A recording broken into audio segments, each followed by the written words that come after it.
Welcome back to Sunrise Daily. We're joined now by the Deputy Governor of Kaduna State, Mr. Barnabas Bala-Bantex. Thank you for coming on this morning. Thank you. Well, certainly, so people are concerned about this matter. We just heard from the former Attorney General, who is of the impression that the government is not doing enough in the state to stop this. What is the government doing to ensure that this stops? Well, thank you.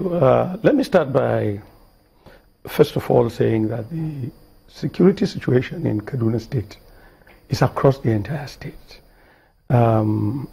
Is across the entire state as part of the legacies of previous administrations. When we came in, like he said in this interview, in 2014, prior to our coming into office, my community, Manchok, in Kaura local government in the southern part of the state, lost over 100 people to this kind of skirmishes.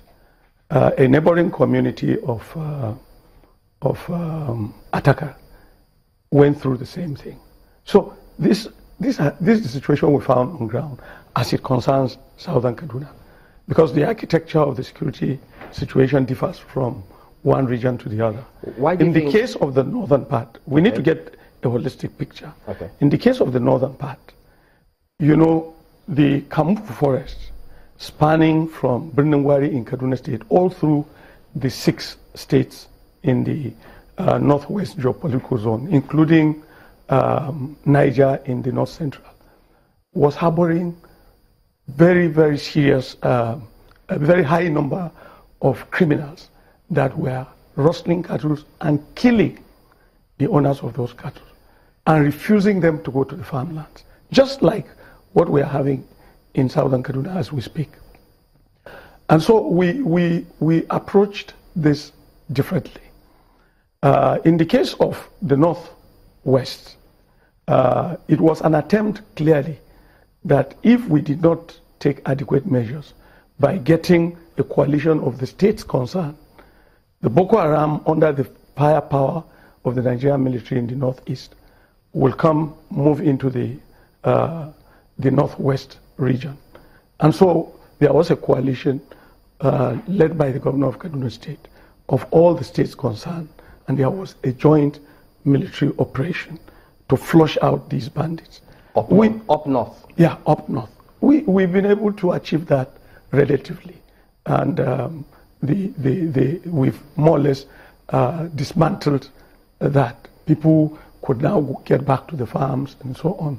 So the natural question then is, why wasn't the same template applied to the south? You have to understand the nature of the killings in the southern part of the state. In the case of the southern part of the state, is reprisal attacks occasioned by the post-2011 election crisis in the area, where there were crises, Fulani men were killed, and some of whom were not from Kaduna State. Some of them were moving past through the state, some of them from other countries.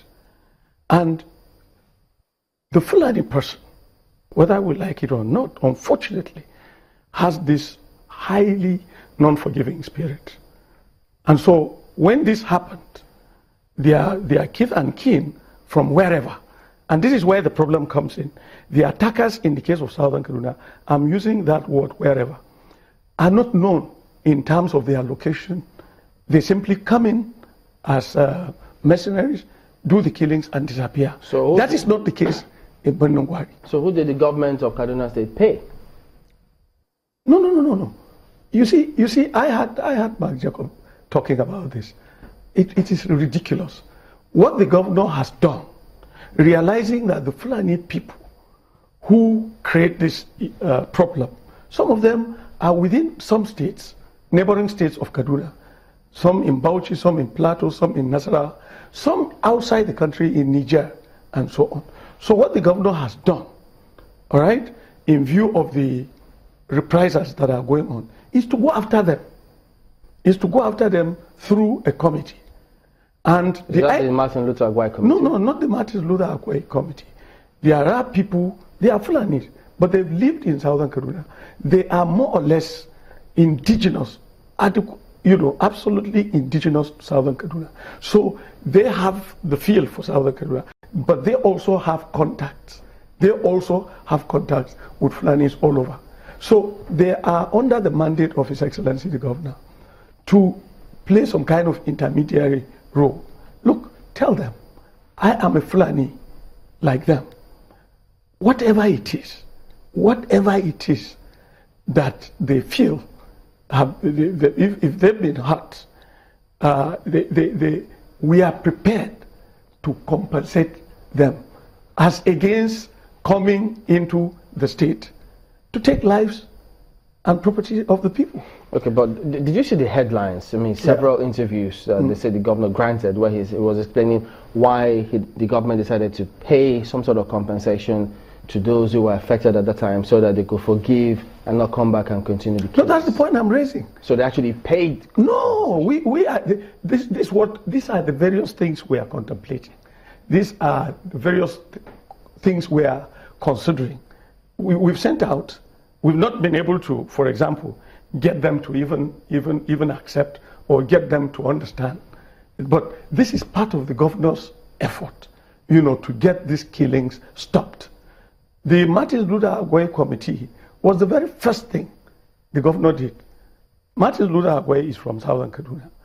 He's a former chief of army staff and a very well-known general. He came up with recommendations, part of which, of course, was that a peace committee should be set up. And, of course, we've done that. It has gotten a legislative backing. And we are just going to inaugurate that committee to look at the issues as they happen. We've also cooperated with some international agencies who have been working towards bringing peace in the region. We've worked very closely with them to be able to achieve this. Now, but the point that must be made at this stage, no matter what government does, it needs the cooperation of the people. The difference between my area, which is Southern Kaduna, and the northern part is that we've gotten the cooperation of the leaders of that area. We've gotten their cooperation to work with us towards solving the. But what we have, the leaders of the Southern Kaduna area do not want to cooperate with No, what we have in Southern Kaduna is that kind of hate speech you saw. No, one second. Are you saying that the leaders of the Southern Kaduna area do not want to cooperate with the government? Let me tell you what we've gotten from our leaders. Our leaders have insisted that this crisis have a religious and ethnic dimension, which is not the case. These same bandits are the people destroying human beings and their property in Zamfara, in other parts of the state. The same killings, sacking villages, killing people. I want to assure you that it's not only in Southern Kaduna, but it has taken this dimension, this horrible dimension in Southern Kaduna. Because rather than talk around the table, cooperate with government. Look, you remember I was here on this program when I was not in office. Okay. So this is not about even defending government. Mr. Bantex, but you are a leader in Southern Kaduna. Yeah. Do they listen to you? Well, I would say the last meeting I called of all the traditional rulers, all the Southern Kaduna People's Union, and the other stakeholders, not too many people were there. Why is that so? Well, you see, our government, right before the elections, this is a region that, for only God knows why, had the impression that our party, all right, was Islamic. It started all from there. Some of the religious leaders actually went to the pulpit and pronounced that we shouldn't be